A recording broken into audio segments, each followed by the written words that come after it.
mentality is a little bit weird, especially when it comes to music. I think we're very, very conservative when it comes to music, like, and we don't like new music all that much, Yeah, or I different. kinda, yeah, you French in music, it's weird. Like you have really amazing like electronic music, Yeah, but so in some context, the first thing that I used to listen to when I was little was metal. Basically, I was a metalhead.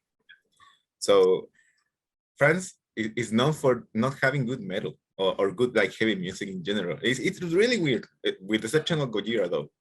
Those guys are amazing. yeah, we do have But great artists, but yeah, we're mostly known yeah, from. it's really weird. Like, and you know, here in Chile is kind of like where I wouldn't say like the contrary, but Chile is one of the countries that has the most metal bands per capita, I think. Like Yeah.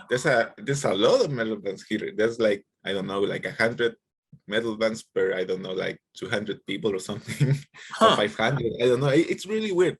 The problem with that is that it's like I think almost all those bands sound the same, so there's not literally that distinction. But that stuff always happens. It's part of the of how music works in scenes and stuff. Yeah, I don't know. Like metal is kind of a weird. Well, it's all, when I say metal, it can mean many things, but more often than not, it's not always like. I was just watching, and actually, one of my best friend was in a black metal band, Oh, and yeah. it was maybe, I don't know, 10, 15 years ago, something like that, and it was so weird because, like, even the recording wasn't good, and he told me, "Oh, that's how you're supposed to do it." It's supposed to sound, yeah. Yeah, and I was Black like, metal "I don't made really get it." the lo-fi sound way before hip hop, though. Yeah, I think like they really do sound lo-fi, like in everything. but But I like that. The thing I like about black metal is like they made that they sound like they're not ashamed that something like shit.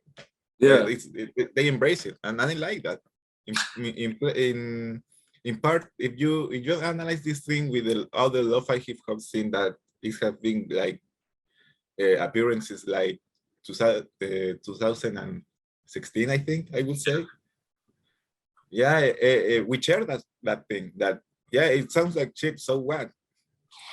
yeah, and And that's the thing is like homemade. It's like the quality of being homemade and not some industry quality stuff. yeah. You But know?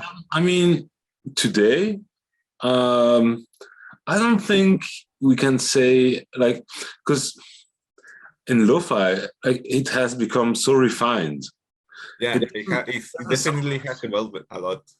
it sounds different than anything else when it comes to the mixing and stuff. Yeah. But it's still very very refined, and especially when we're gonna go, if you're okay, we're gonna go through your release after that. And Sure. I'm fine with that. Don't worry. like, I've never worked so hard on mixing than since I do lo-fi hip hop. Yeah, me neither. Like I just started like paying attention just recently because I'm like getting where I want to go in terms of mixing. So I'm kind of refining it, but also trying not to clean it too much, so not take it the lo-fi out of it. That's the thing, though, because. And I think, like, I don't know if it was on Facebook or something. I saw a post, like, what was the post about? Some mixing in lo-fi, and Yeah, I it was don't. like a tutorial or something. Yeah, I don't remember exactly what it was. I found it interesting, and yeah, the thing, I've learned mixing with a very good friend of mine whose name is Mackenzie. Very great lo-fi producer, but not just lo-fi. And he taught me a lot in mixing. But at the end of the day, like, it's useful, but it's mostly, and that's why I like lo-fi. Is basically like you can do whatever you want, and because when I first heard his music, I was like, my first initial thought was, oh, it's not well mixed. Like the snare is muffled, and then I was, I should listen a little bit more. And then, I found out like, oh, it was mixed like that on purpose, and it's actually very well mixed. And so I reached out to the guy, and we became very good friends also. And he taught me a lot. Like lo-fi allows you to be creative. It's not, mixing is not just about, 20, 30 years ago. You don't worry about that. Yeah. You can do like wrong things, but if they sound good, fuck it. Just, that's fine. Yeah. And I think that's why I like the label lo-fi and say I do lo-fi, but really like, I don't even, how can you define lo-fi today? Yo, that's a good question. See, because I actually knew like the lo-fi, how's it called, like etiquette, in music, but way before this, like new scene or like the 2016 scene, like I told you, through like who was this? Daniel Johnston was called lo-fi, but he did absolutely another type of music. But the lo-fi part, what it's like, it was homemade. That's the lo-fi part. And I think in these days now, like considering how much the scene and the genre has evolved and everything, I would say that lo-fi is just another term for homemade, for something that is not made in an industry, or like it's not controlled by an industry, something like you made because you wanted to. And try to make it like sounding like you wanted to, and not necessarily make it sound like radio quality. I don't know, man, because I would call it like that, but I think the genre has kind of evolved outside of that a little bit, and it's kind of fused really deep into jazz, I think. Yeah, because it's a friend of mine, like he has like a lo-fi label, and he's calling it like glorified elevator music. Yeah, basically. It's so like it's kind of true though. I mean, this genre kind of got really famous because it was used for a study. So it's kind of like a calm music and stuff. I'm not saying it's bad, but like, yeah, it kind of is true, and it's kind of funny. It's like, I was talking with another friend also, and we were like, oh, we're not really that much into traditional hip hop culture, but we do like hip hop music. Yeah, and I think like the lo-fi scene kind of comes from that also. Yeah, like it's not really like like political hip hop and stuff like that. It's not really like the original hip hop. Yeah, I get your point. It's very, like the musicality of hip hop, and I know from as far as I'm concerned, that's I really love hip hop music always. And being French, I'm sure you can relate. When you're a teenager, you don't necessarily can understand English, so all you have is the music. And the musicality of the words, and then the groove and all that stuff, and that's I wasn't really into hip hop battles and dancing and graffiti and stuff like that. I just really like the music, and I feel in lo-fi hip hop you have lo-fi beats, that's kind of separated from the more hardcore part of hip hop culture, and more into like smooth, relaxing music, but with the hip hop groove and vibe. It's from like the music part of it. Yeah, like the skeleton. Yeah, I mean, I do like the original hip hop. I think when you do a type of music, you kind of have to go into its roots so you can understand it. Yeah, you also have that too. And there are people who really need,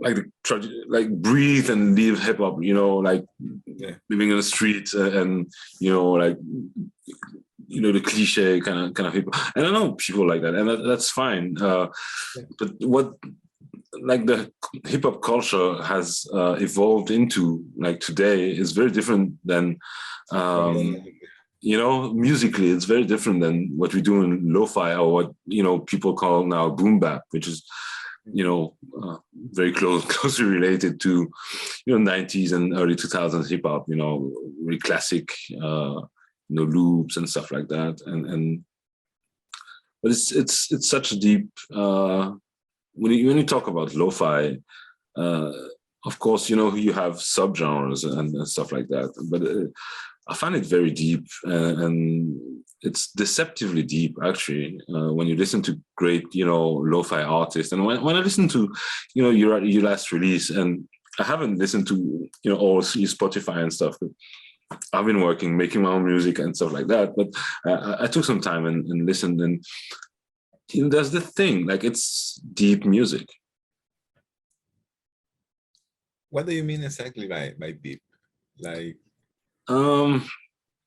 It's I think I can get that. Quite far. Sorry, like if you let oh, it. Sorry, it could have. Can you repeat that? Sure. I mean, it's the kind of music, like if you let the music, when you listen on headphones and stuff like that, and quiet, it takes you very far. In terms of. Oh, you mean like it's like the music that takes you through like a mental trip and stuff? Yeah, no, it takes you like, thinking wise. Like you just start thinking and you just let yourself go by the music. Yeah, you carried away. You get carried away. I get it. Yeah. Honestly, the first thing that I have to say is that I do not have mixed monitors, so I do make everything in headphones. So yeah, it is made for headphones, I would say. And I don't listen on headphones. I listen on my monitors, and it sounds great. Really? Yeah. Awesome. Yeah, I mean, there's no. Then span really do work. Really does work. It's the best plugin I have ever had. You use a plugin to adjust, like the mix? I mean, I use a span for having like a visual image of the mix. Oh yeah. And like the equilibrium of it, and it really does help, and it's free. So I mean, it's a frequency spectrum analyzer. Yeah. So. Oh yeah. And also it has where you can see the how's it called, the phase. Yeah. So yeah, Yeah, technical. Yeah. The thing about my music is that, like I said, I'm not. I know some people that make beats now that have always been hip hop heads. They always have loved hip hop. Even here in Chile, if they didn't like understand the language and stuff, we still have like national hip hop. And I know in France they have French hip hop too. It's pretty famous too. And the thing with me is like I don't have that. I don't feel like I have that really deep connection with like hip hop culture. Yeah. So when I was like evolving and getting out of like in just metal and opening my mind to more things, I think that the mix of a lot of my influences led to a lot of the music that you are listening now. For example, the thing that really started like making me like beats, I mean the artists were Gorillaz, I think, because I saw their videos like when I was like 8. Yeah. But I still just like metal, but I really like Gorillaz. So that was like the deception. But then I had the opportunity to go live to South Africa for a year. Yeah. My dad, like, he got transferred too because he was doing a great job. So yeah. One day he was like, "Hey, pack your shit. We're moving to South Africa." And I was like, "What the hell is going on now?" So yeah. Well, the thing is, though. Yeah, it was a cool experience, weird but cool. And in South Africa, I really opened my mind to more music. I really like the tribal music in South Africa. When you go to like how was it called, this thing? there was like a market that is really known in Johannesburg. I went to live in Johannesburg, by the way. Nice. Well, the thing is that when I went to live there, I still like metal, but I had the opportunity to get a guitar. And the problem is that I'm lefty, so getting a guitar is kind of hard. So, Yeah. but I really got one there, so I could starting learning guitar. And after that, I really start really getting into indie. Yeah. But also, Matt Villain came into my life and just opened my skull and checked my brain, and it was something completely new for me. And that was the moment that I really started liking hip hop. Yeah. And after that, I started liking home shake. And minimo was supposed to be a home shake clone at first, but I really didn't really knew how to play really jazzy chords. So I started making beats because I wanted to experience sampling. Yeah. And I really liked it. I really liked sampling. So and I realized that making beats really adjust my style of life now. So because I'm going to university, I really don't have that much free time. Oh yeah. So I started embracing it, And and that's how minimo came into life. like, how long ago was it? Like, I think in 2017, I started making beats like oh officially and with the name on Minimo, putting stuff in Bandcamp and SoundCloud. And I started putting stuff in Spotify the next year because when I was in South Africa, I knew another Chilean guy who goes by the name of Francisco Chandia, yeah. which is he's an artist too. Also, Oh, I really recommend you checking him out let because me he's just really write it unique. down. How do you write it? Let me write it in the chat. Yeah. And he's a really close friend of mine, and Nice. we have and we basically went into this musical like journey together, like knowing nothing and learning both together. And well, he really motivated me to continue more music. And the thing is, like, the first I just have played live 3 times, and Yeah. the 3 times have been because of him, because he really dedicated his life to music. So he's making like he's getting more people together and making like a scene, and I'm getting invited. So Nice. it's all cool. Yeah, that's great. And it's cool because it's like a lot of type of music. It's not just hip hop I mean, I'm like the hip hop act. There's sometimes rock. There's trap a lot. There's urban stuff, Yeah. mostly urban stuff. So yeah, I mean, thanks to him, I have been able to like being motivated to make more music and being motivated to share it. It's so important to have, people around you who, Yeah, push you forward, Yeah, that is something I wish I learned way before, but yeah, definitely if you need to have people with you if you want to be an artist. It is necessary. You need connections. Yeah, and for so many things, and I can tell because we kind of did a small collective, and people reaching out, and we're just a few people, but just to like It's still cool together for a few years now, you can see the results. Like, first off, like the music quality went up. Like, we inspired, each other to get better, faster, and we taught each other, the skills that we each had, and like, it's incredible to see, the rise of everyone, music quality, but also like the reach and how everyone really got committed to making music and making something, getting better quality and stuff. Yeah. So it's amazing to have someone around you, that's positive, that's doing the same thing as you do. Maybe, someone that's a little bit further than you are, who he can teach you stuff. Yeah. And so actually, I was going to say that that's the same thing that happened with all my bros, like the people that I just talked to you about. Yeah. Like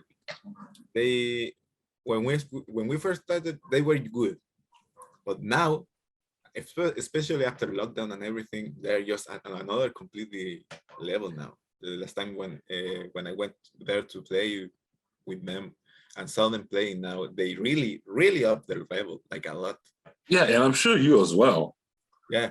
You know, I mean, I didn't really notice it, but yeah, I actually got a lot of comments saying that my quality really like stood up. for sure. I guess it's natural. Like you really don't sense it until someone else tells you, and Yeah, that's also important. Like I don't know. I don't know, because at some point you have to realize, oh, I'm working way harder on these beats than I used to, and at some point you realize like all the things that you do now that you know you didn't do, you know, a couple of years ago.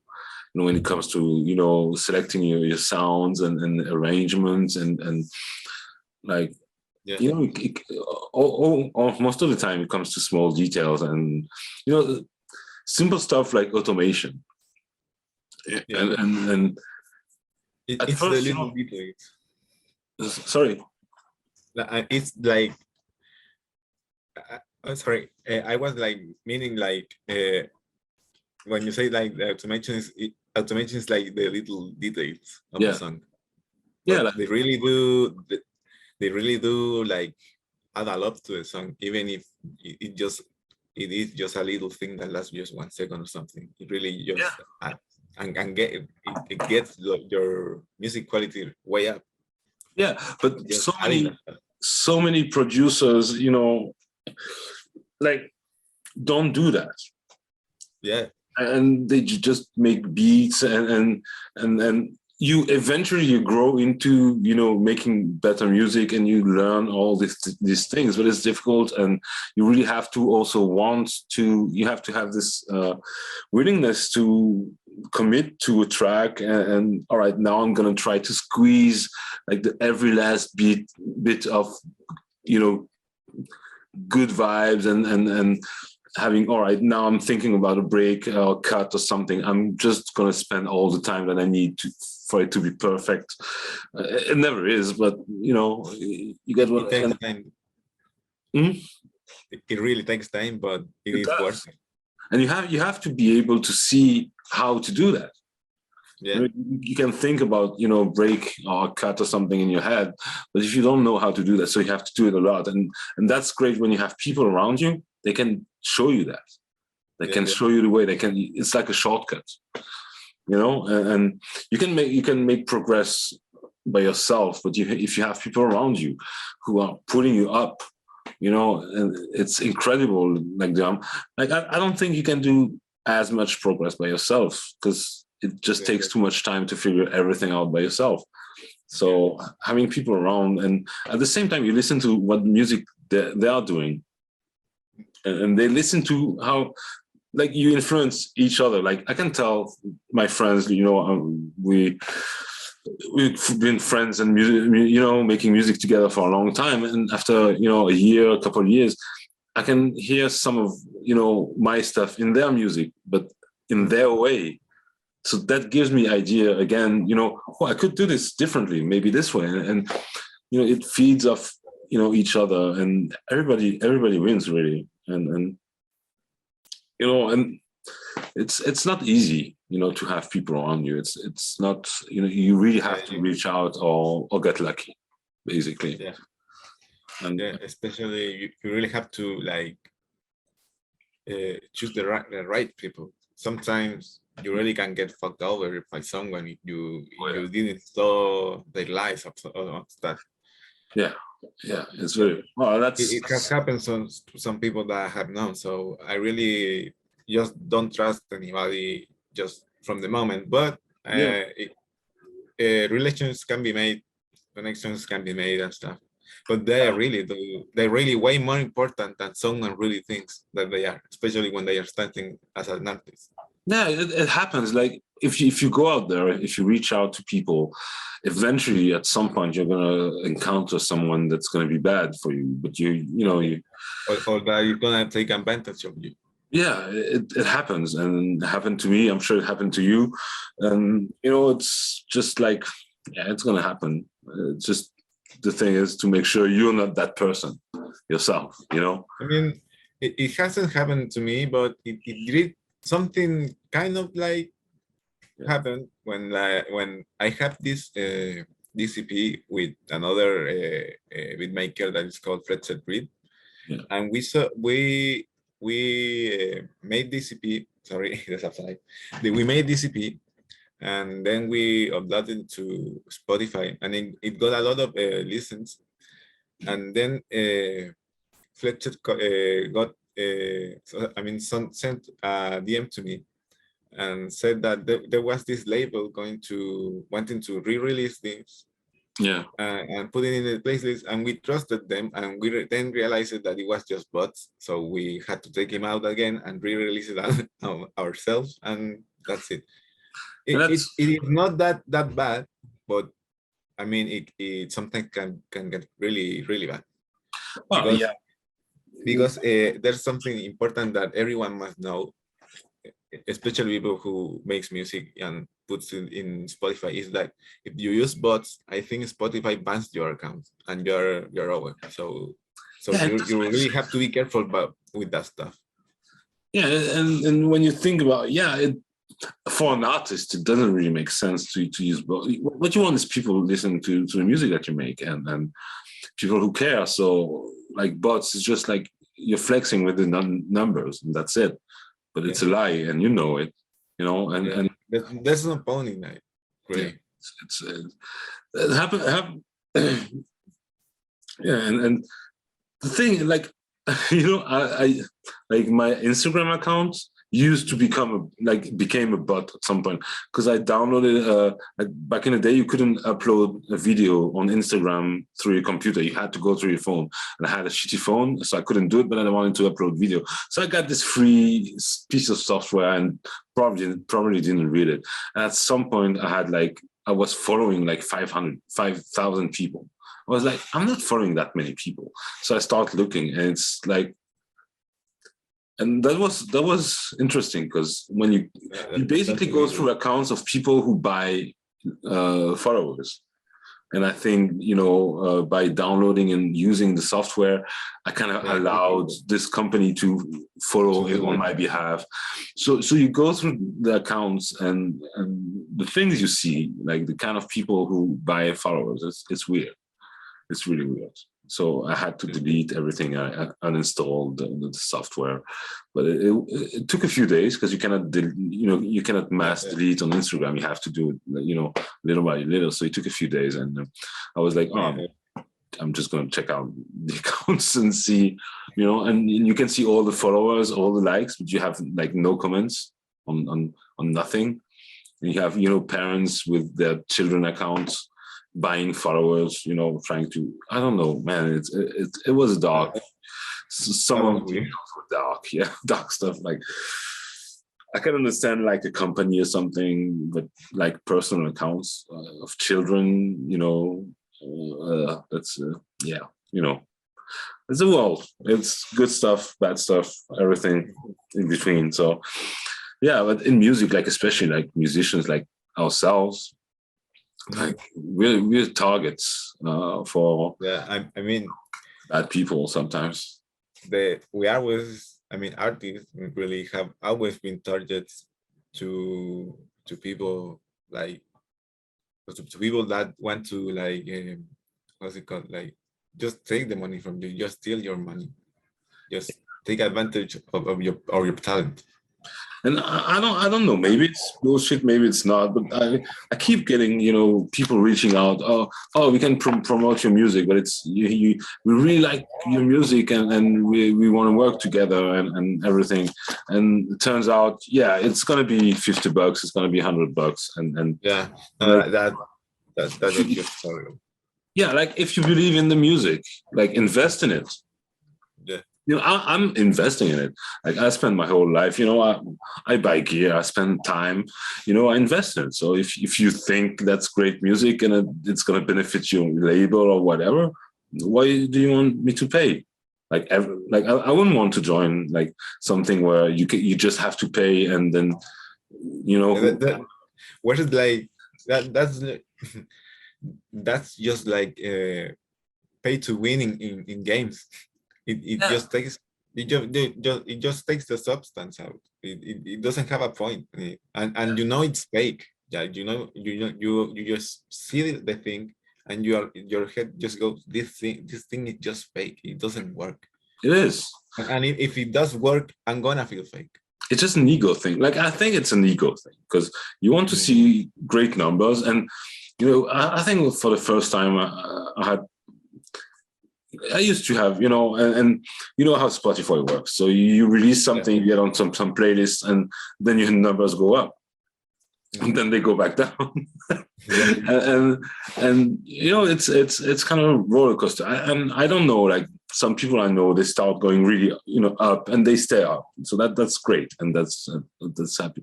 But it's like, you want, when the numbers go up, you want people to care about what you do.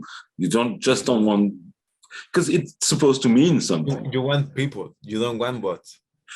Yeah, it's supposed to mean that that many people actually enjoy the music that you make for months or so, and if it doesn't mean that, say, you don't need the numbers. They don't mean anything. I actually stopped caring about the streams numbers.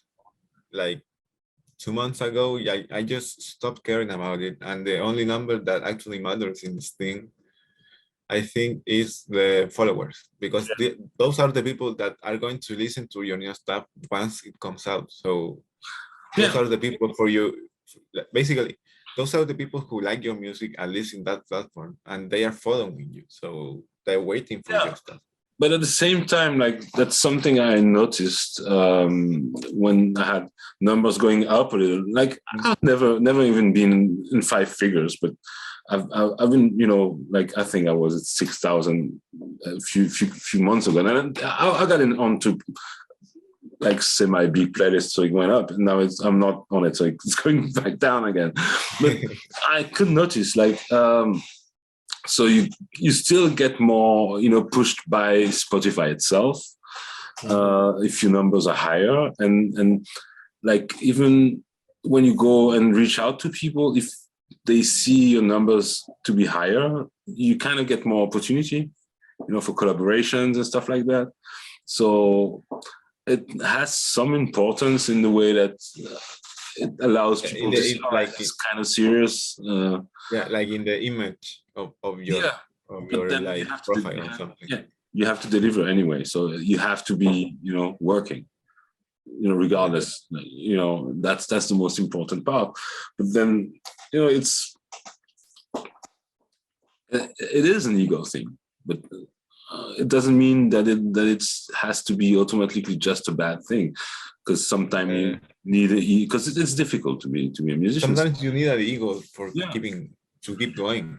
Yeah, like, because if you work, you don't see any results. Like, we're not making millions with music, but it's nice to see that some people actually care.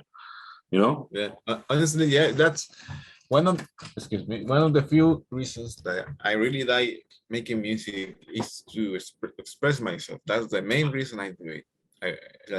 I don't care about the people listening to my music at all. You don't? But I mean, let me finish. I do care about the people that follows me, because they legit like my music. Yeah. Like, I really do care for that. I'm talking about like those extra streams from like a playlist, and then once the song goes out of the playlist, it just doesn't come back. Yeah, I don't care. I don't really care about those numbers. Yeah, but I do get your point about like having more followers. It does make your profile look more professional and stuff. Yeah, but that I think it really does need to be done naturally, and not by bots, because if you use bots, you're going to look way more unprofessional then. Yeah, that's the thing, because if you kind of look somewhat professional, then maybe you get opportunities. But if you still have to make music, if you get more opportunities, you have to make more music. You have to make more, some of the best music you can make. And if you're not, if the numbers are fake and you just don't know how to make music and bought a few followers and a few streams, it's not going to get you anywhere because you don't have the means yourself to get to that place. So yeah, and it's tough game because on one hand it's you know,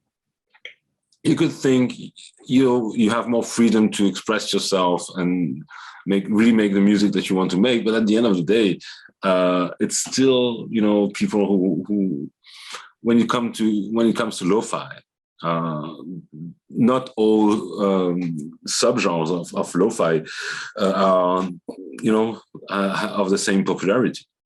So if you want, you know, big, like, yeah, I mean, I would say like lo-fi it's kind of big, but it's for a really specific like setting, which is like for chilling. Like I would say, yeah. but I mean, it won't get you near the popularity of like mainstream hip hop.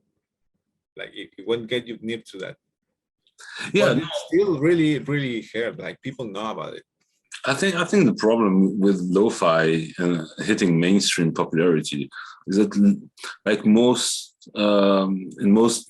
of the music industry, it's a lot about the people, and I feel in lo-fi it's not at all about the people, and I don't think it's necessarily a good thing because you want some people to rise to the top and be kind of the ambassador. And people, you know, like to bring people over. If you want it to be popular, you need people like the audience to be able to relate to the artists in one way or another. And I don't know. I don't have the answer. You know, I really wished like some of the artists are definitely deserving of being known, you know, Yeah. but there aren't. Like the music when you know, dig into lo-fi hip hop, and the music can be really amazing. Like it's like I can keep hearing people talking about, you know, old school, like you know, late 90s, well, all the 90s, early 2000 hip hop music, like the golden age and golden era of hip hop. And I would tend to agree because, you know, the music is so great. But by all accounts, like what I'm listening right now from people who are, you know, total, you know, unknowns, it's just as good, if not better. Like some artists discovered, and then nobody knows about anybody in lo-fi. You get some names thrown around, mostly of people who aren't around or producing anymore, or, you know, and I don't know if it's a good thing. I don't know, maybe it is. I mean, getting mainstream, it really depends on how you see it. So I wouldn't say like lo-fi is going to be full mainstream or anything, but it will definitely have like some cameos or saying, or like having a pop artist singing on top of a lo-fi beat or something like that. It's always going to happen because it's an influence. But it will influence.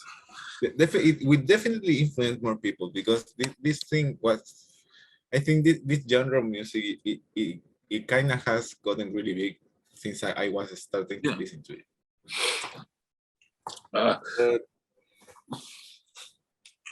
Yeah, I don't know neither. So it's kind of also the way it's presented, and you know, lo-fi beats to study to, lo-fi beats to chill and whatnot.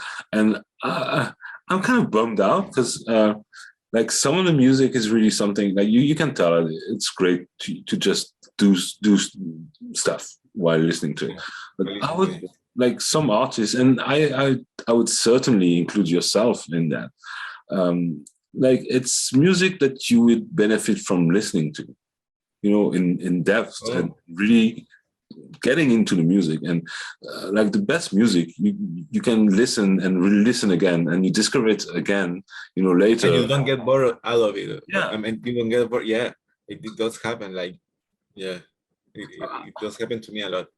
I wish I would, you know, there would be playlists like lo-fi beats to listen music to. to listen to music, you know, Yeah. like to just sit down and listen to, because you know that's Yeah. like so many Also, great artists, you know.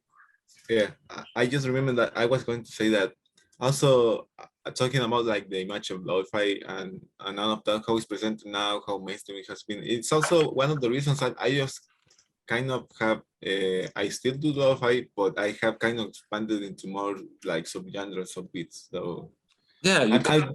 I don't make just lo-fi anymore. That's my point.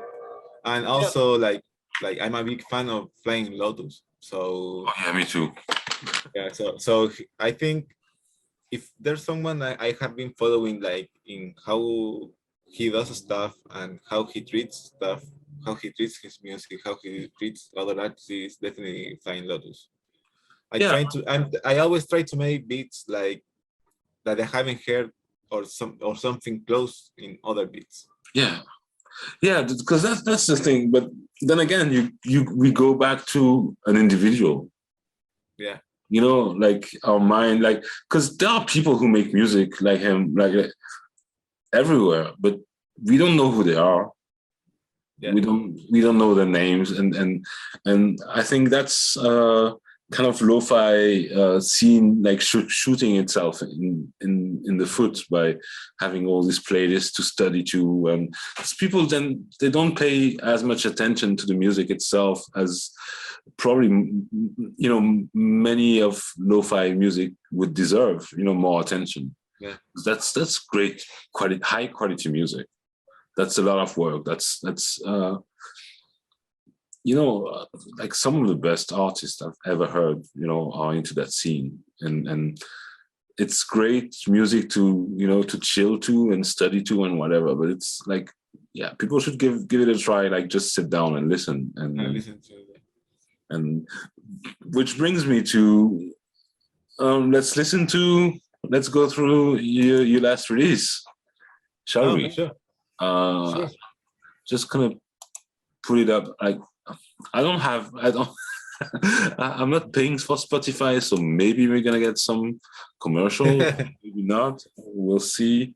Uh, Hang on. So I need to share computer audio, share, and we'll see if you can hear it. So before we start, like I can see like you have a lot of music on Spotify. Yeah. So what's the story behind like Cosmic Tapes Volume 1? Okay.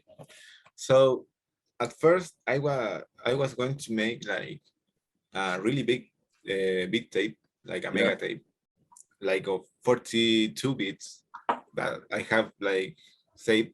But then I realized that it was just going to take way too much time. So I decided to divide it into 5, and that's where Cosmic Bits tapes came from. So we have the first one now in January. The second one is going to be in February, and I'm going to try to go monthly until the 5th one goes out, which is going to be the last one, and then I'm just going to keep making more type of beats.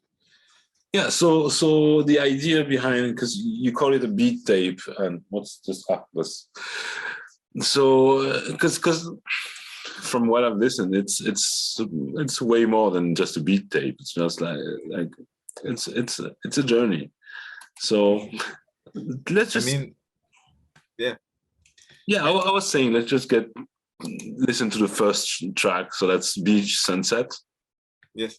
And also, I should say that maybe one of the most like common themes in my music is like the nostalgic feeling of just watching a Cartoon Network cartoon. I really grew up watching Adult Swim and cartoon. I still do watch it, especially things now to HBO. The cartoon? But, yeah, I really do love Cartoon Network, like a lot. It is my childhood. Cartoon Network is my childhood. Oh, nice. Right, so I didn't get that from the music. But it wasn't my child. I don't have much of that reference. Okay. Yeah, no, it's fine. But yeah, like the second song is more like an interlude. That's a sample from an Adult Swim show, but that's the Latino dub, so I won't get copyrighted. because Outswim just abandoned everything to do with Latin America. And the same thing for the intro to the first,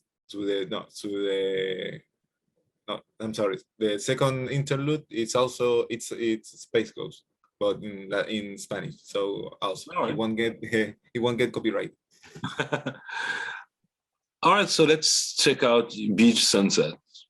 So that's like, I really like when I discover a new album, what like the first track, I don't know, maybe it dates back to when we had CDs and you just put the CD in, or cassette, and just press play and you have the first track and you don't know what it's going to be, and it's such a specific like vibe you can get off from the first track. So Beach Sunset, let's check it out.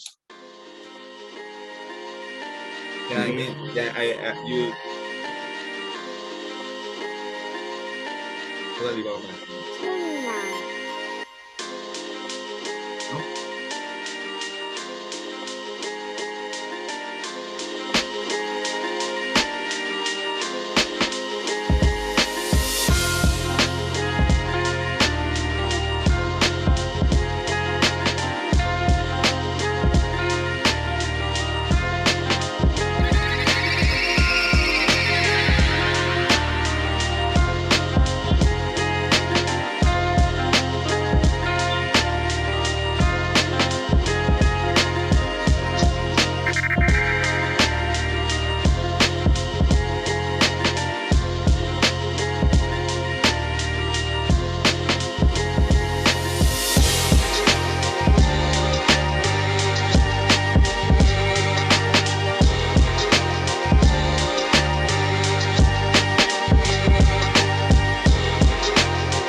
Yeah. Oh wait, I don't listen anything. I'm not listening to you. I think you're mute. Yeah, I was on mute. Yeah, This track is so intense.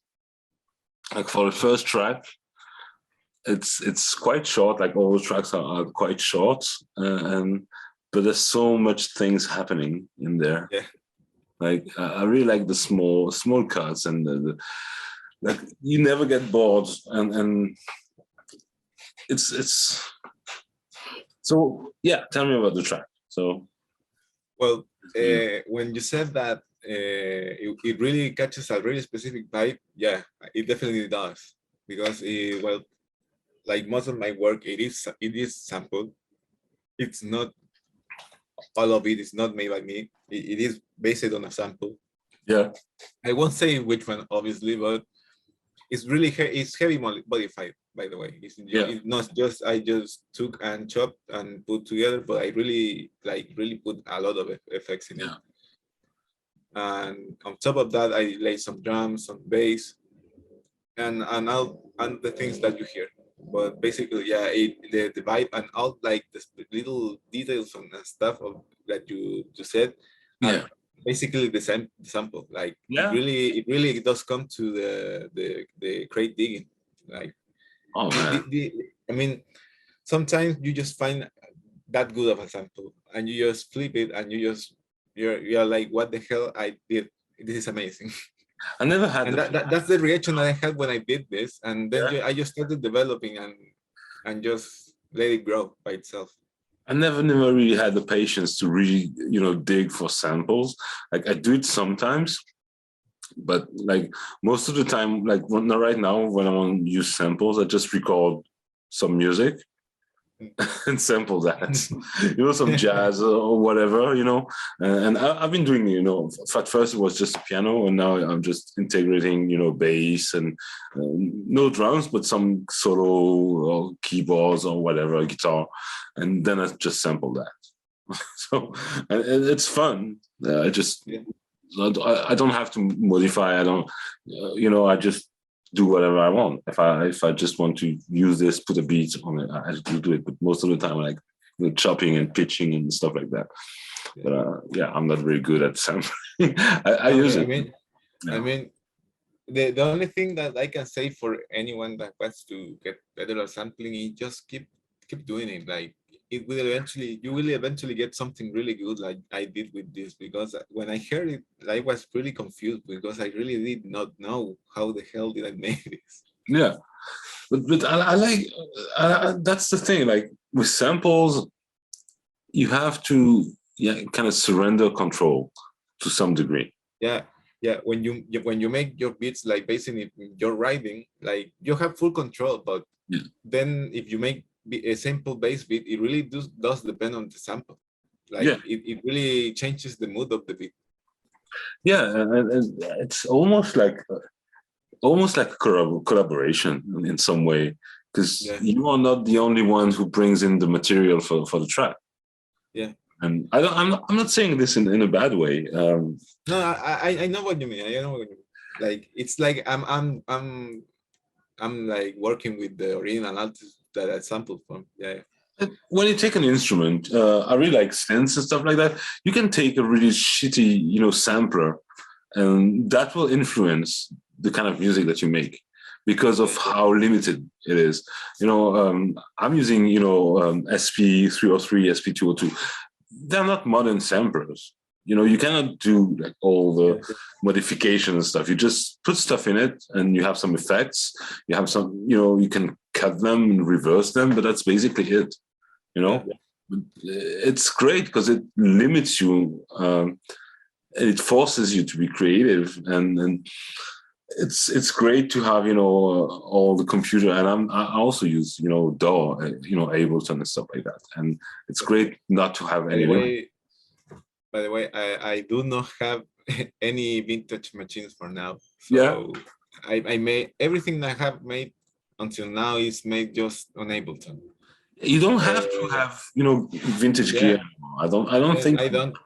The only thing I got though is an MPC because I wanted to learn how to use an MPC, and it's really fun. I really like it a lot. I got a MPC one, and I have a really like 50 beats already made on that. So I have a lot of stuff to I really like the MPC.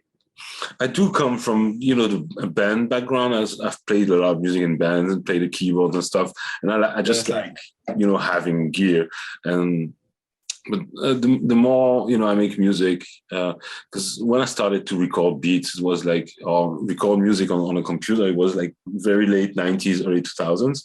So like virtual instruments, like computers weren't as powerful as they are today, and software, but right now, like I use samplers and stuff mostly to process, drum sounds and have the kind of the fat sound. And for example, for my kicks, I use like an analog kick module that's pretty cheap actually, but I don't use it live. I record some kicks and then I just sequence everything on Ableton and mix everything there. Well, this one, like I'm a big fanboy of Moog synths, so I'm always gonna have one because you cannot. I don't believe right now you can replace a Moog synth with a software plugin, but that's basically it. Like everything else is just like I just like touching, but you don't. It's definitely not necessary. It is not necessary, but it definitely is like a luxury, and it's really nice to have. I really do. Believe me, from now to some years, I will have a synth. I really want a synth, anything. But I really want to sing. It's toy. It's fun and makes making music fun, and that's very important. But then at the end of have a good time making it. What's the point? You just stop and go take rest. That's it. That's what I do. Yeah, it's like the roots of making music, just sitting down at an instrument. And traditionally, instruments are limited, like take a piano, Yeah. take a guitar, it's very limited, it's extremely limited. And you just make music. You focused on making music rather than, finding the new version 2.0 and the new Yeah. small features that nobody's ever going to use. That's the thing when you have lots of software, but it's the same with hardware. It's just hardware is much more expensive, so it doesn't happen as often to get new hardware. But you get lost in new features, new sound, and I want to try this out. And then for the next track, you're just gonna, instead of making music, you're just gonna try to focus on using that feature that you want to use. And that's great because it's kind of distracting sometimes. yeah, it's very distracting. And you have this thing, with hardware, you just sit down and make music with your hands, old school, like, any like Chopin on the piano. And maybe it's not as good, but actually, one of the reasons that I got an PC is because my PC is kind of getting old. So in Ableton it's taking more time than before. So yeah, I still use it, but yeah, I really need to upgrade my PC and stuff. But the MPC has done a great job. Yeah, I don't know. It's just instant. It's just instant. You just you just turn on the thing. Yeah, and make music with it already. Yeah, that's it. And but then you also have to, especially when it comes to sample like MPC, SP44, 303. It's some work. You have to put the samples in there. You have to, I don't Take know. care of them, clean them. It's not for everyone.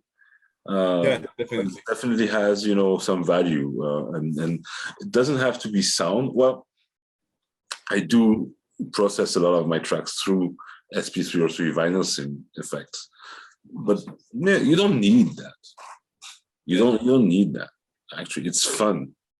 That's just how it is. It's fun. It has that kind of sound quality that ties back to classic hip hop records. But that's you don't absolutely need that. Yeah, you still can like emulate those, and it's fine. Yeah, It's not the same, but it does the job. Yeah, it does, and it doesn't have to be the same. Actually, it's can be like can be another flavor of it. Yeah, yeah. Especially now, like with the plugins and stuff. Like I really like the last year. Like before that, I was a lot making stuff on hardware. But during the last year, I was more and more like, there's some plugins that are so good. Like I just downloaded like a couple of weeks ago. It was $20. I was looking for a piano because I used to have pianos, but for some reason they don't work. Like my PC is really old, and the pianos that I used to have and work with, they were making it very slow. So I was looking for a cheap alternative, and I found this piano which is called Imagiro's piano. That's made by a producer whose name is Imagiro, and it's $20. And it's his own piano that he samples, and you have some tweaks on the VST, and it just sounds amazing. And it's $20. Awesome. You have great guitars. I play the guitar a little bit, but not that well. But I don't have a guitar right now, where I live. So there's some guitars that are really good, like ample sound guitars. They have a lot of like extremely realistic guitar. It's mind blowing. Like if you play the guitar, maybe you can tell, it's a bit different, but like for most people, it's just a guitar. Actually, like recording like sample guitar and recording like a real guitar, you still get pretty much really different sounds. So it really depends on what you want. Yeah, I would say like really like sample guitars really do work a lot with like trap music. When you play chords, like I'm not supposed to like be playing on a guitar, or impossible since you're playing it on a keyboard. Yeah, and the layout of the guitar is different. Yeah, but I really think those type of guitars really do work more on that type of music because everything is more synthetic and it just fits. You know, it doesn't really have to be real to sound good. Well, those ample sound, like seriously, they sound like They sound like real and don't clean. know, That's cannot awesome. tell. Like, and they don't just do guitar; they do like string instruments. So they have like upright bass, yet they have jazz bass, and I'm That's not awesome. even sure there's. It's part. I think it's partly simple. They have amplifiers model. They have upright bass, fretless bass. The Jaco Pastorius bass. They have slide guitar. Awesome. Yeah, and I would definitely use slide guitar. Slide guitar is hard. yeah, like Using the slide in a guitar is really hard. yeah, but like they have like specific like lap steel guitar, and No, I mean, they're very expensive though. They're like if you want everything, oh, like you don't need everything because they also have like Chinese string instruments stuff like you probably wouldn't need. But if like everything is like almost like $1,500 if you want everything. And then you have to have a hard drive big enough because like that's 5 gigs for one instrument. So you have like a semi-hollow it's not that guitar. much. Yeah, but it's just one instrument. So you have a semi-hollow guitar. That's all you get, 5 gigs, and then you want acoustic guitar again, another 5 gigs. That's the thing too. With more like more realistic sounding instruments, it's getting way more heavier in space. But that's just the logical step. I mean, it's way more details, way more files, and everything. Yeah. Also, I'm not. I didn't say that this before, but I'm not like a full musician yet. Yeah. I am in university and I'm studying how's it called in English? Like IT, like stuff with computers, like programming and stuff. Yeah, I'm studying that, so yeah, I cannot get it by. Yeah, you are a musician. Come on, you are. I mean, I am a musician, but I mean a full time like. I win my main source of income is this and stuff. You know what I mean? I mean I live in a third world country, so stuff is rough. So I do have to work on something else first. Yeah, I mean that's going to be necessary at some point. I have my own business, and it has very little to do with music. And it doesn't mean that I'm not committed to music, but you have to pay the bills. You have to be able to feed yourself. You have to be able, and I think having your own business is pretty nice because if it works out great, you can. It's easier to get some free time and take some days off to refocus on something else for a while. Or for example, when I'm I have the business with my girlfriend. So if I'm always often make music in the morning. And if I'm really into the music, so she goes to open up the business and I just finish up. And once I'm finished, I go there and maybe she goes home a little bit early and I stay a little bit late and we can adjust, so that's pretty comfortable. Awesome. Yeah, but with COVID and stuff, we don't make that much money. So that's a lot of work just to keep the business afloat. But still, it's an interesting life and lots of freedom. I really do hope that stuff get better there in France. At least I can tell you that here in Chile, actually stuff it is going well. Like people like are not like dying. They're getting like infected with Omicron, but they're not dying. So because we're here all vaccinated and stuff. I think the last variant I heard is less severe because it's less severe, but it's more contagious. So it means that we're going to have the thing, but it's going to be way more tamed down. So everybody's getting this is the part where all this where the COVID just start going down. Like we already know that maybe next year we're free. Like hopefully. Yeah, probably unless there's another variant, but I really love it. Yeah, we'll see. There's been like 5 different variants in less than 3 months, and it really has been tamed down. So I think next year is going to be like. I hope so, man, because things are crazy. Like people are really, fed up, and it's intermingled with politics and stuff like that. It's really nasty. It's really ugly. Dude, I think remember remember this when I say, and this is for everyone, like, remember that there probably is going to be an economic crisis after this, because Oh, there this has already been is. I too can tell much you. of an stop for capitalism. So yeah, I can tell things you. are gonna get pretty ugly later, As you know, especially with the thing as of the owner, chip. I can. It's there. It's definitely there. It's Yeah, economic crisis. It's we started feeling it with the business maybe something like 6 months ago, and now it's really difficult to the point where yeah, we really have to be creative to just keep the business going. mm, And but I can tell to other business owners like in the last 3-4 months they lost like for some almost 50% of income, like half. It's gone like that, and it's very difficult. Yeah, we're yeah, definitely in an it's economic hard to crisis. see too.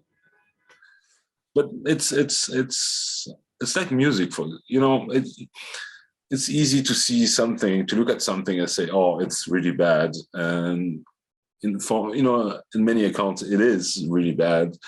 But as a species, human beings, we are really good at adapting and finding new Yeah, ways. surviving. Like the pandemic, what it did to music and musicians, I think it's there's a lot of positive. There's a lot of great music that came out of this. Yeah, People having actually, the ability to stay at home and really focus. and yeah, and self-recording too. That I Yeah, mean, I think if the pandemic happened like in the 80s or the 70s, it definitely wouldn't. That the thing that a lot of great music is getting out after or it was getting made like meanwhile we were locked down. yeah. Yeah, that thing probably wouldn't happen if the Oh, pandemic certainly was like not. in 70s or 80s. Like for the suit, like if you wanted to record any song, you would yeah, have to pay thousands of dollars yeah, just to and you go to a should, studio. uh, So yeah, and you should have been like you have to be signed, and you have to have yeah, money to pay, and yeah, all that crappy stuff that artists went through in those years. So yeah, yeah, but and thank God to the internet. I think that's the best invention we have that's yeah. gotten on time. Yeah, and I don't know how I really love telling the story. I don't know how old you are, but I wager Oh you're yeah. a lot younger Uh, than. uh, yeah, well, I already told you how Minimo was born, but I'm 25 now. Yeah, I'm still studying in university, so I'm not fully independent from my parents yet. yeah, But I do not live with them. I just live with my sister, yeah, and yeah, I just go visit them sometimes and stuff. But yeah. That's they fine. definitely always help me with the music stuff. They like it a lot. Yeah, They do like music, and they do like having a musician son. there are musicians also. My mom used to play oboe. I don't know how is it called in English, honestly.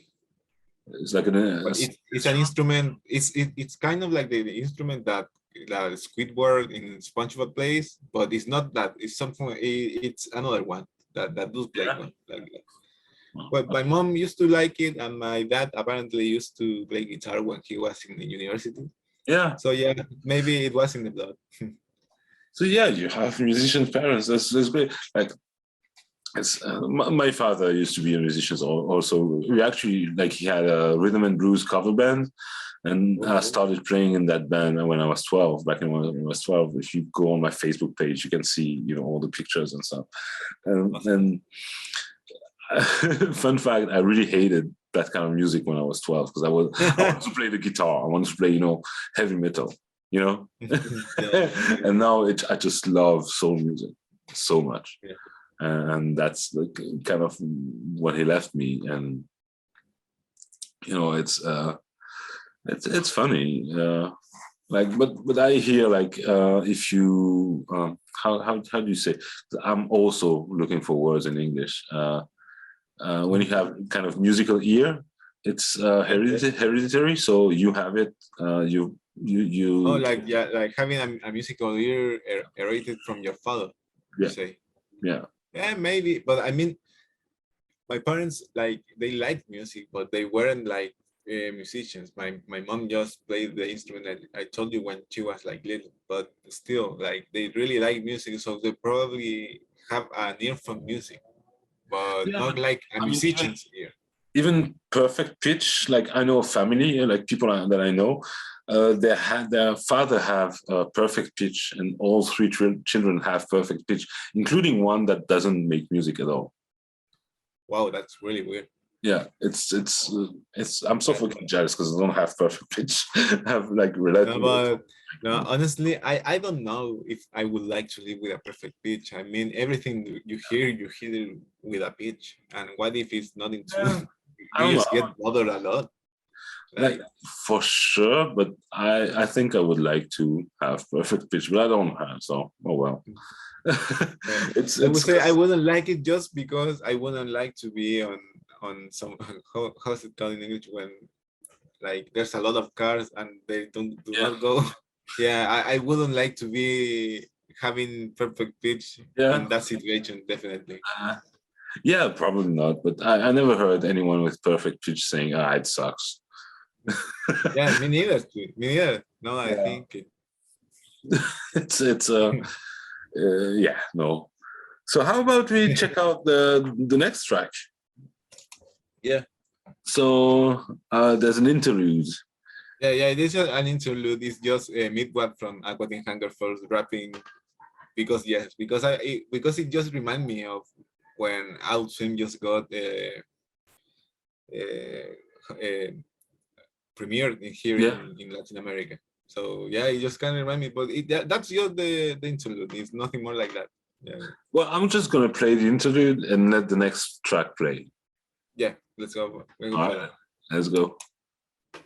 Te aconsejo que cambies de dieta. Si sigues comiendo así, te vas a ir a la mierda. Afloja un poco ya la mano y deja ya las chuletas. Come mucha fruta. No seas hijo de p.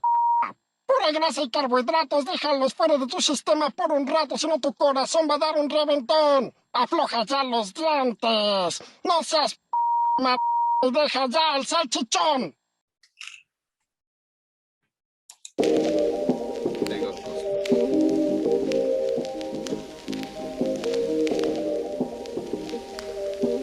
Minimo.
So that's the one. When I checked it out the first time, I was like, I'm wondering if this guy has some kind of background in metal music. Yeah, there you go. By the way, yeah, that song definitely like was influenced by that, but not the norm like the standard metal that you heard, like like guttural voices or stuff. Yeah. I'm talking about the other stuff. I mean slower stuff. Yeah, I know what you mean. Sludge and stoner metal. I really still like those genres because they're like Black Sabbath with more width. That's it. Yeah, I really like those genres. That's some some phrase like that kind of stuff. But... Yeah. Also, I normally there's one thing I really do not like about 2000s hip hop, but this is just really personal. Mm. I hate the chipmunk voices when you pitch up a sample. I hate it. I just hate that. I really do not like it, except if it's really specific, like in a soul song. I really do like when you do it in a soul song. Yeah, it goes good. But I normally, rarely, I do pitch up. So I always in all my beats pitch down the sample. Yeah. So that's why also it's really deep into like really lower tunings. Yeah, I know what you mean. And then I've been playing with pitch a lot these days, these last few months even. I kind of like the chipmunk voice when it's done tastefully. It doesn't bother me. Exactly. I can appreciate, as you say, soul and but that's what's interesting. With pitching. I didn't actually know. I didn't understand that. Even a year ago. But it's about harmony content. Like if you play something really pitched down on the piano, it's going to be hard to decipher, what kind of notes are played. But if you play the same thing higher on the piano and then pitch it down, you're going to have the pitch down version, but it's going to be more clear because you're going to have less harmonic content. So and same goes, if you pitch something up, if you pitch something that's recorded down, you have a full harmony content. For example, you can tell when bass is pitched up, it still retains that kind of power. I mean, when you change like the tuning, you also change the frequency of the entire track or sample. So it's not really like all the frequencies react to it, including the ones that you don't want to hear. So even if you filter out the sample of a something tune up, you still are going to still kind of hear the original bass, but just way less. And I've been playing a lot with that. Like, for example, recording one instrument, the regular tempo, then record the same instrument pitched up, but at double the tempo, and then slowing it down, and then maybe another pitch down at half the tempo and speeding it up. So it kind of gives you that texture. I know that. I have tried that too. Yeah, it doesn't work. You kind of remind me to keep doing that thing. I just can't stop doing it. I don't know why. That thing is really good. If you use virtual instruments on Ableton, it's very quick. You just have to freeze the track and that's it. Yeah, then warp, pitch, and it's like harmony and the harmonics. It's something like it gets very often overlooked because. I think, and that was my case. It's really important, I think, definitely. Yeah, but most people just, even musicians, don't really understand how they work. Yeah, it's not complicated, but it's not something. You at least have to kind of have some understanding of it. If you are in mixing and stuff, you kind of touch to, harmonics and stuff a little bit more, but. As a musician, like who wants to do music, like you really have to look for it, to learn it, and be able to use it musically and creatively. Because originally, it's more something that's going to be more technical. And back in the day, like in the 90s, when they started pitching up and down, they didn't realize all the technical aspects. They just found it sounded good. They just did it for see how it sounded. Yeah. So and also not really that with that much quality since they were like limited for the hardware and everything. Yeah, but now we have these techniques with all the quality of the world, and that makes a lot of difference. That's why music that's coming out today, even from bedroom producers. Like I love all the classic beat makers and producers and Dre, J Dilla, Madlib, and But when I listen to some artists right now, I mean, it's at least as good, and I don't know, it's crazy that there's so much good music out there in the world, but most people just don't care. Yeah, or mostly just don't realize it either. Yeah, but I don't know what it means for the music industry, because I remember I'm 43, so I was born in 78, and I always, as far as I can remember, I was making music. So I saw, the evolution of the industry, and now it's just so it's not. It's just a big mess right now, and I'm not saying it was better before. I think it's better now, but it's with all the streaming platforms and distributors and labels and playlists, and then basically everyone can do like the whole job between starting and creating the music and producing and marketing and distributing, like, and you kind of expected to do some of the job yourself, like 20-30 years ago you would go to studio, you would have a producer, you would have people doing the marketing and stuff, and then it would be very different because you wouldn't have Instagram and TikTok and Facebook. You would just have Well, yeah. magazines and TV shows. So Yeah. the bar of entry was really, really high, and now it's extremely low. Yeah. But you have no way of finding out, a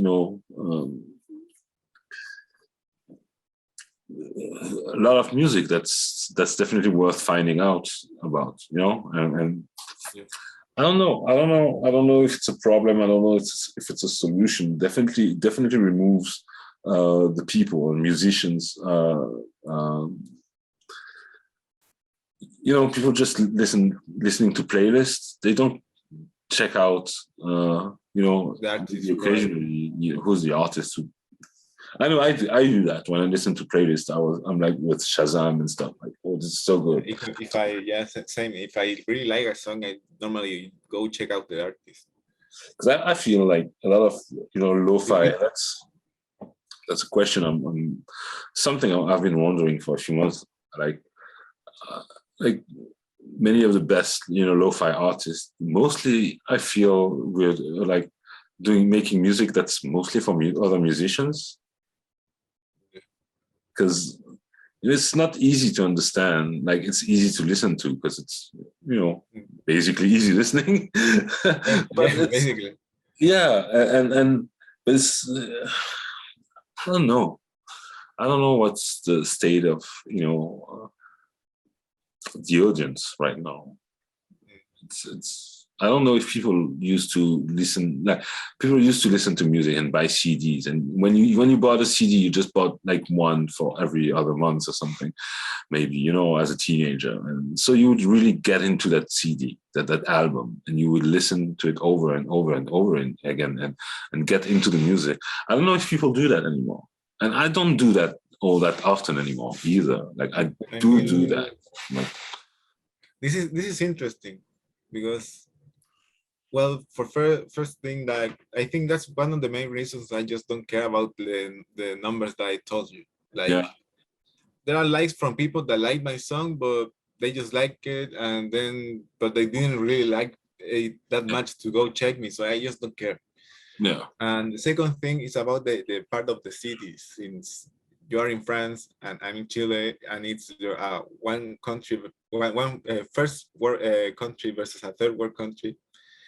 And yeah, maybe in your case, like, you had to buy a CD and just listen to that CD and maybe discover music to it. But here in Chile, music was more expensive, so we had to go to the not shamelessly say, to pirate music. So it was the way to get stuff. I mean, but I listened to a shitload of music thanks to it.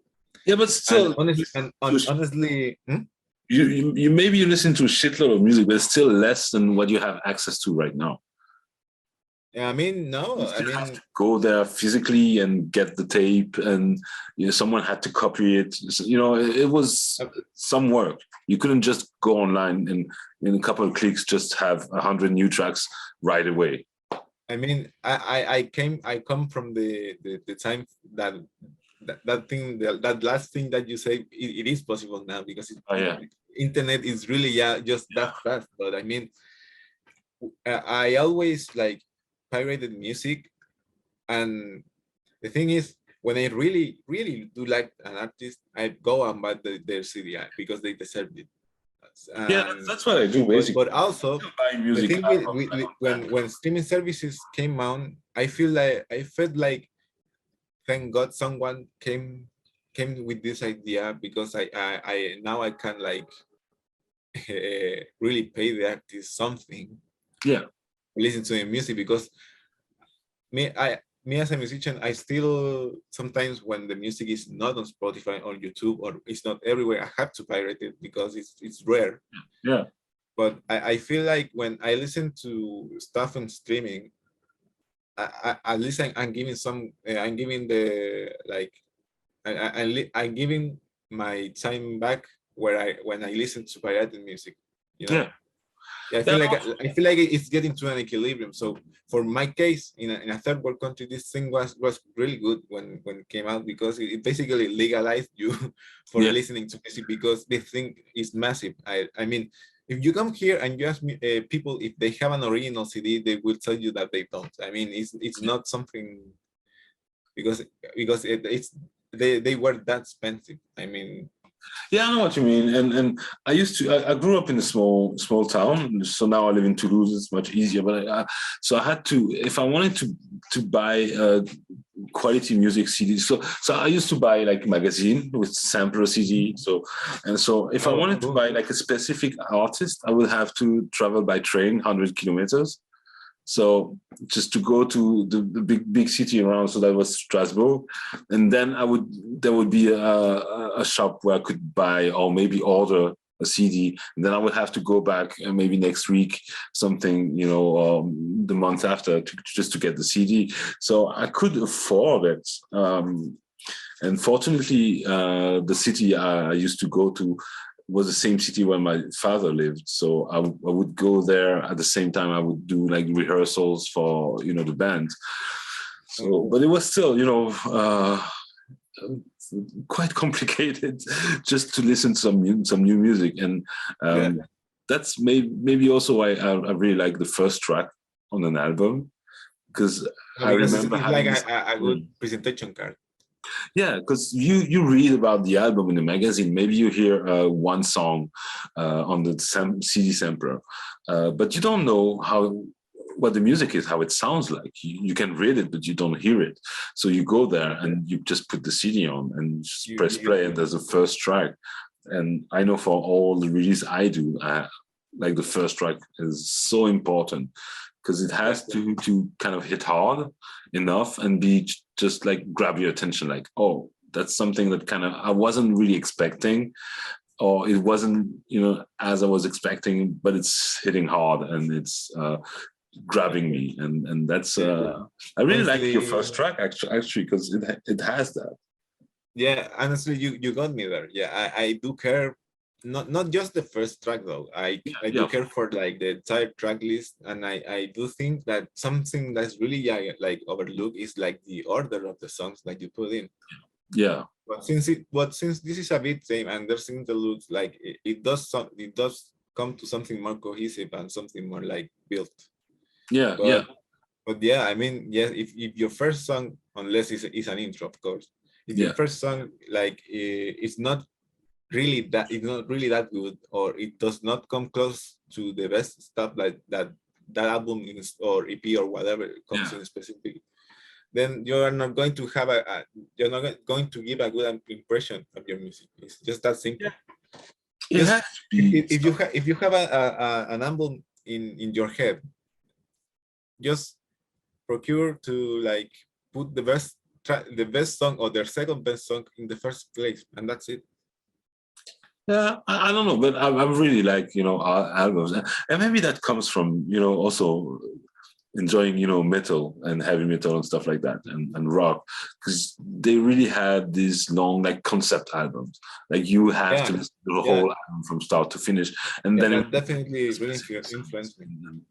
And that's one of the reasons I still love, you know, doing albums. Like, it doesn't really make sense now. If you want some views, you have to do singles and hit the, you know, playlist curators and stuff like that. But if you want to make music, you have to make albums. Yeah. You know, if that, because that's it's almost like the story of your life as a musician.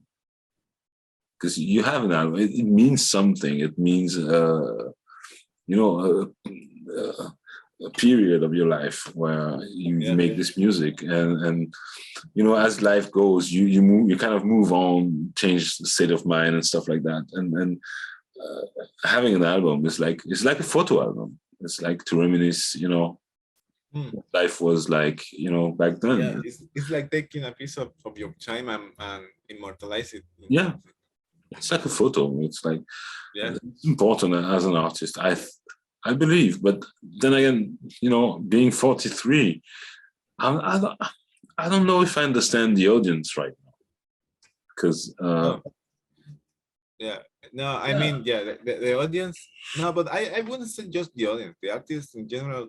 Yeah, like in the last times, especially now with streaming, it focuses way more on singles, because a single is going to get, if a single, if you get all your attention on a single instead of an album, when you're starting, you have way more probabilities of having something great and grabbing attention, like easily. And then you go do an EP or an album and stuff. Because that's why I have seen other artists have been doing, like my friends that I told you about before have been doing that. Like they always, like, they really focus on some singles, like a lot of singles, and then after that they probably go make an EP on an album. Yeah, because they have audience that does care about what they do already. That came from but I think this has something more to do for like to keeping your releases more constantly. Honestly, I think it has something more to do with that. And staying, you know, every week or every other week having something happening. So people, or every 2 weeks or every month. So it keeps your career like going on every month, like with something new. So you feel like you're advancing. Because I had a problem like 2 years ago where I wasn't really good in a really good state, and I was having trouble releasing music, so I didn't release a lot, and I kind of lost momentum. But that's what's happening to me right now, actually. Yeah. So, but then I just got my shit together and really just went into my best beats and put an album together and just uploaded, and then it just went from there, doing it like that. But it is really important to have like variety on your stuff, not just singles, not just albums, not just a little bit of everything. And it makes sense, because you know, you have all the singles and all the game, you know, play with the playlist and stuff, and that's how it's played right now, and that's fine. You know, I don't see any problem with that, but it's not the whole game. Like, as an artist, as a musician, if you want to leave something for people to appreciate and enjoy, you have to build it. You have to build something that's why I think too that it makes sense that you start with singles, because when you start with singles earlier on, you will eventually evolve enough that you want to put an album, and that album is going to be really good. That's like you will feel like prepared to it. I have, like, right now unreleased, I have at least one album, 2 EPs, no, 3 EPs, and a bunch of singles. But I'm frozen. For some reason, I'm frozen, and I don't want to release badly, but I don't know how to release really properly. And all the labels I've been in touch with, like, it's not gonna happen there, like, for a long time. And I have, like, I use 3 SoundCloud accounts, and it's full now of music in just like 3 months. And most of it is like ready for use. It's like 3 hours of music. It's crazy, and I'm frozen. I don't know how to do. Like I'm just probably gonna start with singles and see, you know. I think you should like start promoting it, and then like release a single, promote it again, release another single, last promoting, and then release it, so it would get some momentum. I think that's the best thing that you can go if you feel frozen, because if you think once someone said to me that one good way of thinking when you're making music is that if you feel like the song kind of has a lot and you cannot eat more, or the song is fine and you feel like if you add something it doesn't sound good, maybe it's ready, maybe it's done and you haven't realized it. Like that. Like the songs are pretty much finished. Yeah. I'm not going back. I'm moving forward. I'm making music. Cool. That's awesome. Yeah, it's the music is there. I just need to find, decide. Like I'm probably gonna release, at least start releasing right now by myself again. But I used to release with a couple of labels, but it's not gonna happen right now for some reason or another. And one is just releasing singles, and like they have schedule full for a few months now. And the other one, like I'm not that much in touch with it anymore. So I don't know why. Yeah. So I'm just gonna release myself, I think. But that's almost too bad because I like to have like I think that's the music I'm doing right now. It's some of the best I've done to date, and the album I have, like I was really trying to get into the more classic chill hop kind of vibe, easy to listen to, because usually I do like more complicated kind of like harder to listen to.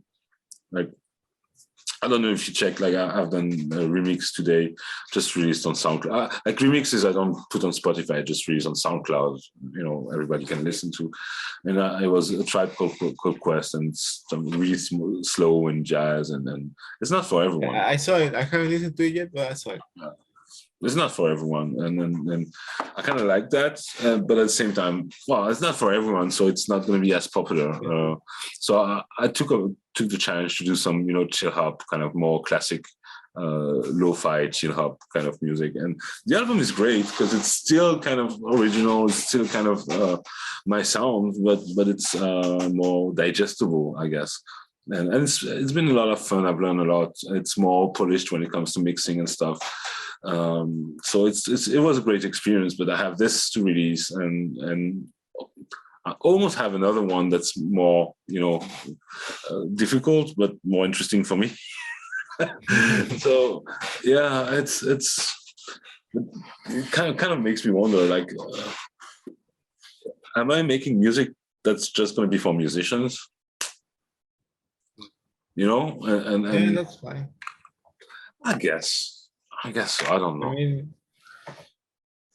I mean, one part of like making music, I think that is really important is if you're making like chill hop and stuff to keep an audience, like to do stuff like makes sense. Yeah. To the rest of the stuff, it's great. It's fine. But I think it's experimenting really can get you somewhere. Like if you do experiment or make music outside of like what you do, and maybe you will get people that listen to the other music to listen to that, and maybe like whatever you maybe will get them to like that. And later, if you like that experiment, you can mix it with the other stuff and you can get something unique. So yeah, experimenting is really important. That's the thing in mainstream stuff. Yeah, mostly because I say I make lo-fi, but it's just really a word that I put on. Basically, people who listen to lo-fi, they might appreciate, they might connect with what I do. But it's the same for my music now. Lo-fi in strict sense of, when you type lo-fi on YouTube and get some, playlists on there, it's definitely different from that. And I do use samples on occasion. Right now, like on the chill hop kind of album, like everything is pretty much played. And it's fine, and it still has some experimental aspect to some of the tracks. Some others are, and I don't know. I just want to make music, and it's great to see that people are starting to enjoy it. So I'm just going to I'm 43. I'm making music every day. That's my whole life. So I'm not going to stop whatever happens. I'm not going to stop, and it is getting. That's why I want to, though. I want to make music until the day I die, and that's it.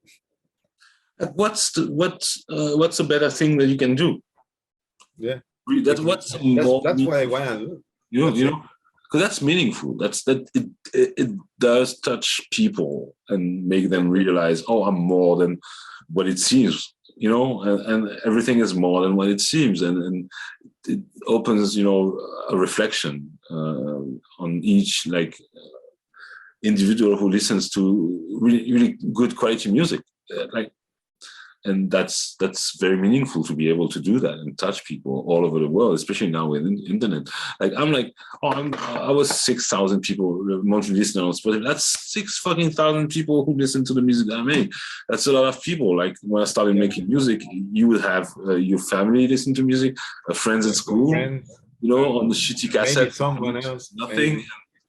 Maybe. You play a concert, and that's it. That's 50 people, and yeah, that was like normal reach, like something small, but then with the internet you can reach it.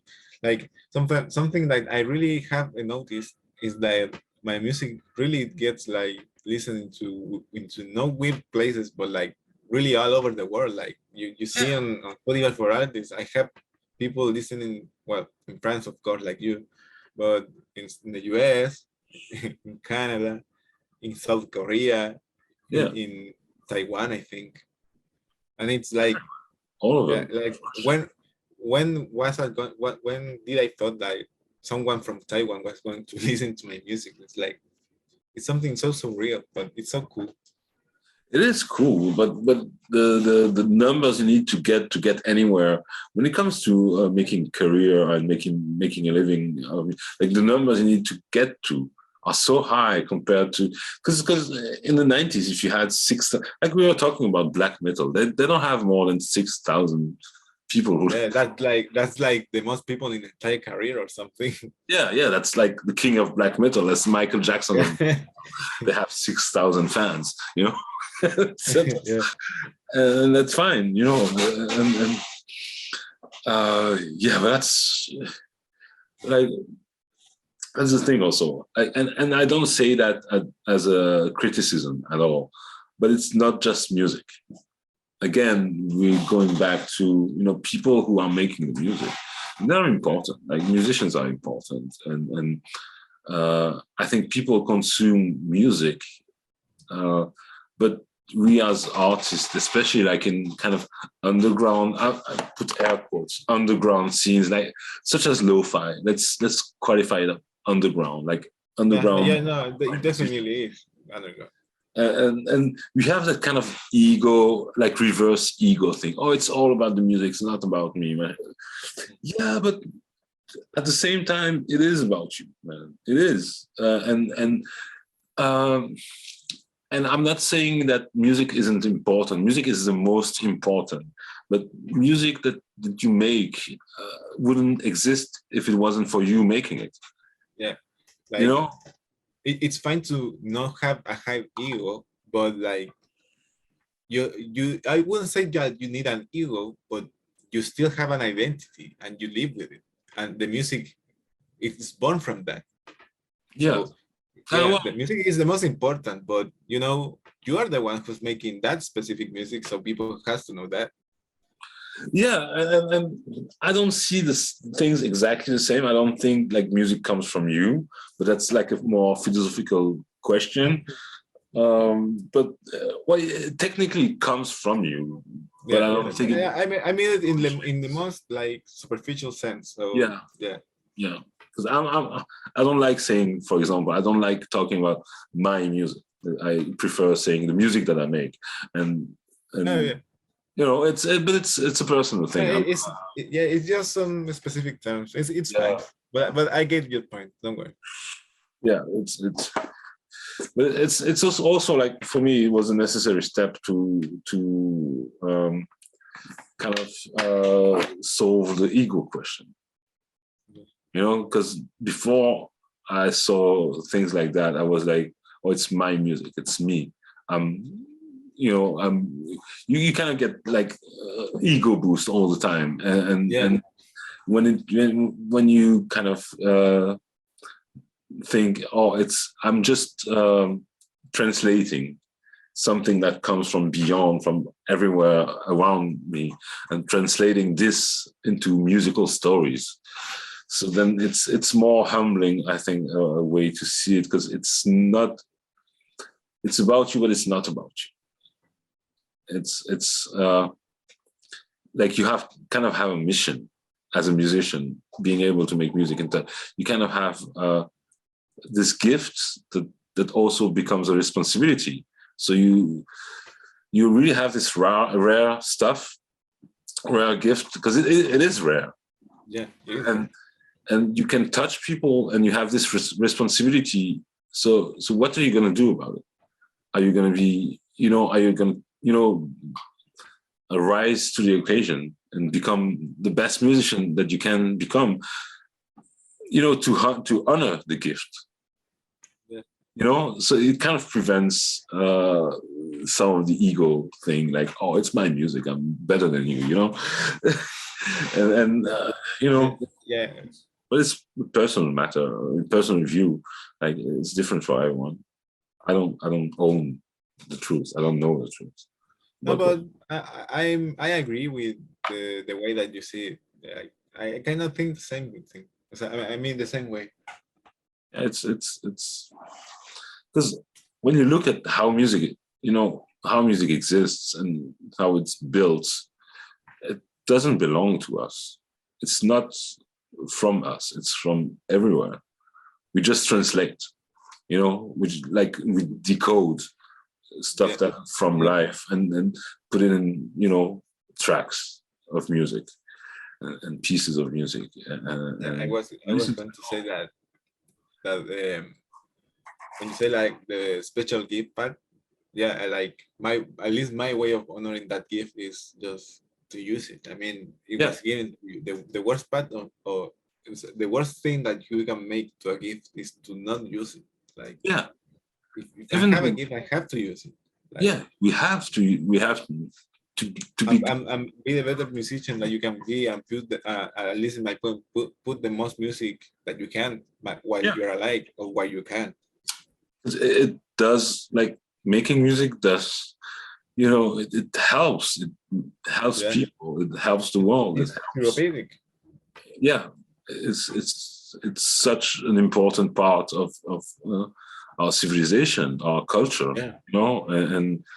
And the way, like, and this is something that really blew my mind when I started learning about harmonic theories and stuff like that, and like stuff that's beyond music. Like, I'm no expert in music theory. I wouldn't call myself an expert in music theory by any means, but just to understand the physics of music and how, like, very simple physical principle that you can observe very easily translate into very, like, emotionally charged pieces of music, and that all that emotion you can trace back to the physical characteristic of a given vibration. It's just it feels. I don't have any better word than sacred. Like, if there was anything, if there was any proof of something sacred being just existing, it would be music. So, but that's that goes so far. It has to be a personal review, because I don't know if that's the case. I do share some thoughts with that. Like, sometimes when I make music and I get really concentrated into it, I do not feel like I'm myself. Like, I do, like, detach from the rest of my brain and make the music. Like, it really feels like it is, like, sacred. And even sometimes you kind of feel it, like, when you make a track and something happens, and it like that makes it really, really exceptionally good track compared to what you were doing at the time. And you kind of don't get how it got that way. Like, what happened? What happened to that track? Just like a blind spot, or it's like when you go drinking where your body's there's like there's like a point where you don't remember stuff. It's like it literally feels like you're like without going into the religion at all, but it's just using the word. It feels like you're just ignoring religion, like on that track. It feels like something else, came in. Because when you try to break it down, and I'm sure it happens to you, when you try to go back and break it down, you don't get why.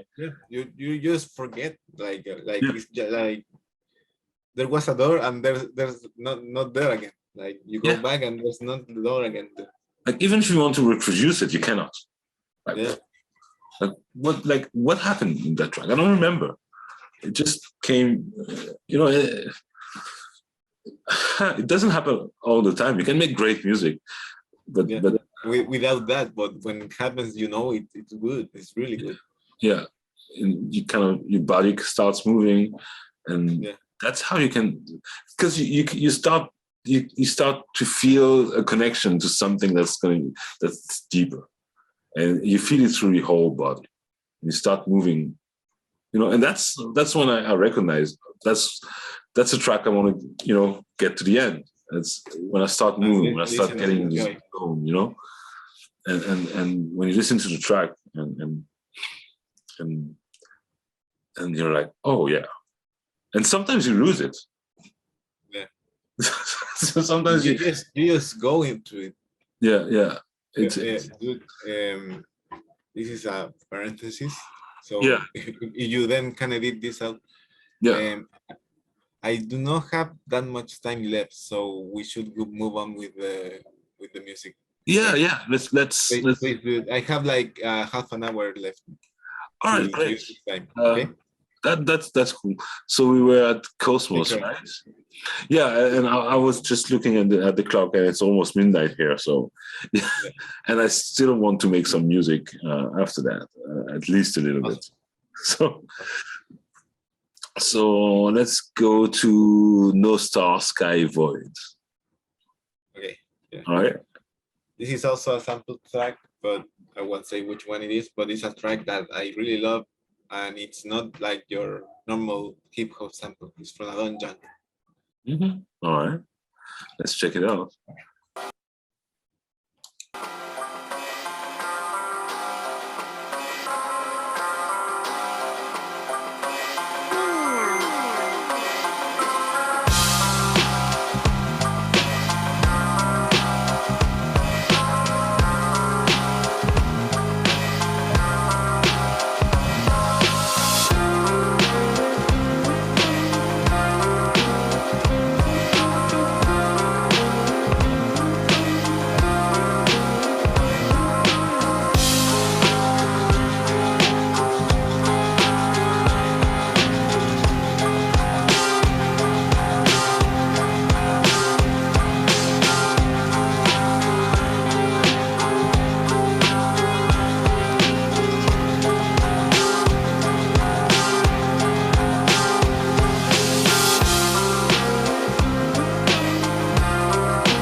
Man, that's to me, that track really feels like old school hip hop. Yeah, it feels, but like the source material is not the same. Like the typical samples are like soul, Yeah, R&B, jazz. gospel, Yeah. but this is like an indie rock sample. That's all I'm gonna say. Do you remember? But it does feel like a Maybe you yeah. don't remember, but maybe you know about, like, in the mid 90s, there was a movie that was, I don't remember the title of the movie, but they Okay. made an album that was a crossover between metal bands and hip hop bands. No, it's not Judgment the Night. it's what? The movie and the album name was Judgment Night. Oh, okay. I thought you were talking about the Run DMC and Anthrax thing. No, it was just like you had a lot of bands, like Oh. rock bands, collaborating with the hip hop bands. So you have like Booyah Tribe and Faith No More. You had Del the funky almost sapien with I don't know. There was Pearl Jam, Faith No More, Alice. I don't know. Probably there's the typical bands from that were headlining in the 90s. Yeah, it was a great album, and I really loved it. And that's actually one of the, because I was really into metal at the time. That was one of the albums that made me take interest in hip hop. So, yeah, great album, very old school though, and it kind of reminded me of that album. Yeah.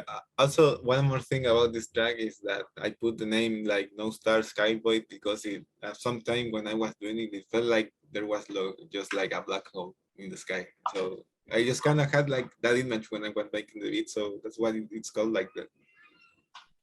Yeah, that's nice. Oh, hang on, that's fine. That's just my. That's fine. There's a lot of space thing, Lost in Space Primate. Yeah. I'm wondering about the title. Yeah, the title has actually something to do with the intro of that, which is a sample from a Dexter's Laboratory episode, which is a Cartoon Network's cartoon. All right. So and it's one of the monkey sections. Yeah. And a monkey has to go like to stop an intergalactic like gorilla, because he hates humanity because it was a gorilla sent by the NASA that got lost in space. So that's why it is called. And that episode is great because like he forgets that he's a monkey, and then the hero monkey gives him a banana, and that's problem solved. It's really stupid, but it's really good. Oh, all right. So let's check it out. Yeah. Lost in Space Primate. La misión That's the intro. Una casco de nave creó una explosión que me lanzó a un cinturón de energía radioactiva. Estuve expuesto a los rayos gamma y cambié de por vida. Me volví fuerte y asombrosamente inteligente, sobreviviendo en un asteroide y comiendo raíces.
You're muted, man. Yeah, I think this one was my favorite. Really? Yeah, because it has that kind of, yeah, I really like soul music, and it has that soulful vibe, and yeah, and harmonically it was interesting, kind of surprising, and what the thing with this album or EP or beat tape, it's very intense music. Like, yeah, like it's really like it has a lot of stuff going on the Yeah. career. Yeah, it's Yeah, that's one of my points. Like, if there's something like I wanna say, like with being a beat maker, is like the same thing that Flying Lotus made when he started like the LA beat scene in Yeah. like 2009 or 8. It's like I don't need an MC for my music. I want to make music that you can listen without someone rapping on it. I don't have a problem with rappers. I like hip hop, and I'm going to have collaborations with some rappers now. But I mean, I want my music to shine by itself. Yeah, and it's important. And collaborating with rapper, you definitely often take a different approach, but at least I do, but not that different. It's just I always try to make stuff different, to make it more like to very more like to be more varied. Like, yeah, most definitely. Like, but of course, there's no bad on repeating on someone repeating himself sometimes. It's completely fine. But I mean, I always try to make the most out of everything. Like I always try to never reuse the same stuff, except for the only thing that I actually reuse is just like drums, because I already have some really good kits arm that do the job that I want. I used to be more like that. Now I'm just like, if I reuse stuff, I just reuse stuff and you reuse it and make it so that it's so different that you cannot even tell that it's reused. But I used to be very like, oh, I use that, I'm not going to use it again. And sometimes you can dig a little bit more in stuff that you already use, and I don't know. No, I get the like your what you said, because I still like. It's not like I always do that with that on mine. I mean, I use what I think is going to sound the most appropriate. Yeah. And most of the times it's always something different. But when for example, I use like the Arturia plugins a lot, like those things, I love them. When I use a sound in a song, I always save the preset. Always. Yeah. I will put it on my favorite so I can go back to that song, and sometimes I do reuse that. But I mean, I always try to, when I can and where the time and space is, I always try to make stuff different. So because it makes it way more interesting and way more yourself. More interesting for you also. There's no right or wrong way to